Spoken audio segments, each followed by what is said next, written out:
Alright, so I'm on the phone with my mans for real. The last time I was on the phone with Yayo and niggas was laughing at me when I told niggas the story how I got set up by the prostitute. I end up deleting that shit because I'm not a storyteller. I am an artist. And I'm gonna get the people another story for real.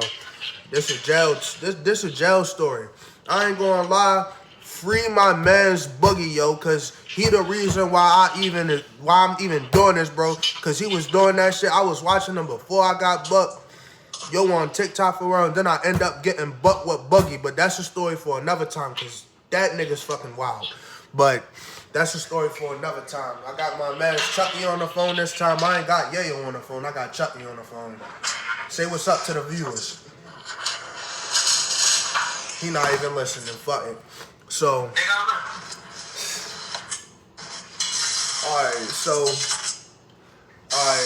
so basically, in a month of January, February, and March, I just got out.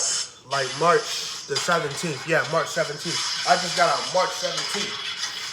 So basically, this story is about how I was on a hotel with a fucking pedophile that I was fucking cool with that I didn't even know was a fucking pedophile. We're just gonna call him Jake. So boom. I was in Baltimore City Bookings. If niggas don't know what that is a booking. That is, fuck, I can't get my words out. It is a jail that you go to before you get sent to like prison or some shit. Like it's a pre-trial jail. You feel what I'm saying? But sometimes you don't stay over there for too long. They either send you over to MTC or they send you over DOC, but DOC shut down. Alright, but I'm getting off track. Let me get back on track with this story because this shit is crazy. Alright, so boom. I ended up going upstairs. They no bonding me. Ain't get no bond. Violation of probation. So automatic no bond. You going straight upstairs. I mean, like, you feel what I'm saying? You going straight upstairs. So, I want to say 2 weeks in, 2 white boys had came on the tear. You feel what I'm saying? There was 2 white boys. It was one, he was older. He had to been like in his 40s. The other nigga, he was like 25, 26. So, I ended up getting into it with somebody. The white boy calms everything down. And then, you feel me, we just ended up getting cool. We was cool as shit. You feel what I'm saying? I done made hookups for him and all of that. Threw him in a hookup and all of that. So, everything cool and copacetic for real. You feel what I'm saying? Shit, it's cool. Like, it wasn't like, I was on a chill tear, bro. The only way you had a problem with a nigga is if you bring a problem to a nigga for real. You feel what I'm saying? That's how that shit go. So, what the fuck happened? Oh yeah. So, boom, I already told you I got into it with a nigga, met the white boy. Alright, so boom.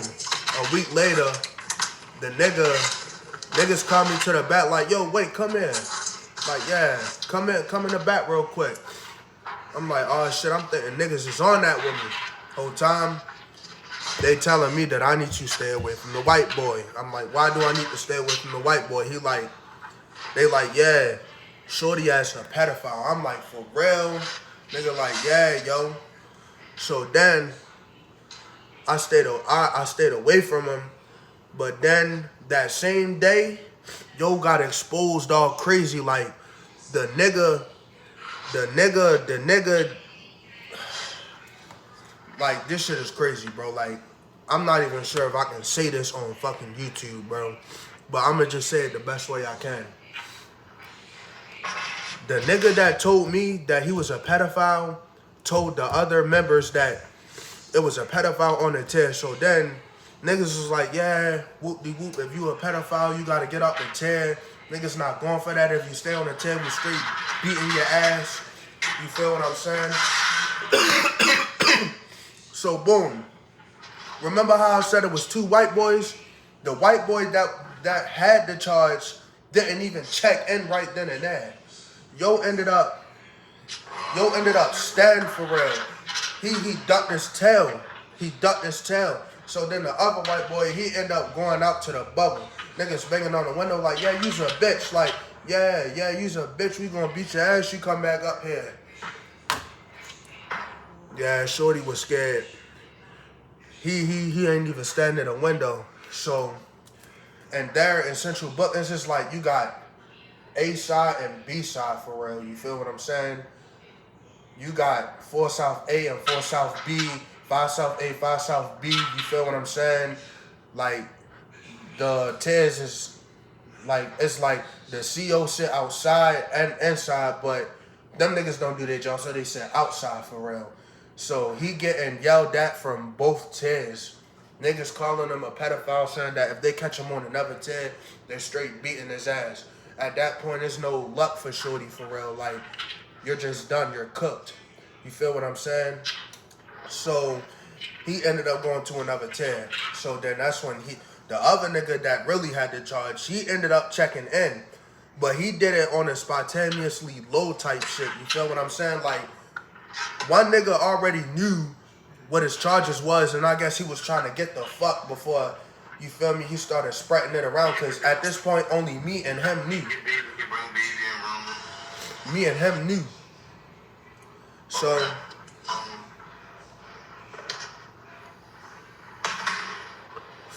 my bad, y'all. I'm trying to tell this story the best way I can. But yeah, me and him knew type shit. So, you feel me? He ended up checking in sometime in the middle of the night when the lights went out. So basically, that happened, and that shit just caused the whole problem. Like, now, if you go up there, niggas is checking your paperwork. Straight checking your paperwork. But if y'all fuck with this shit, let me know. I keep telling stories. I'll take a break from the music and start doing YouTube for real. Like, I got hella stories, dummy.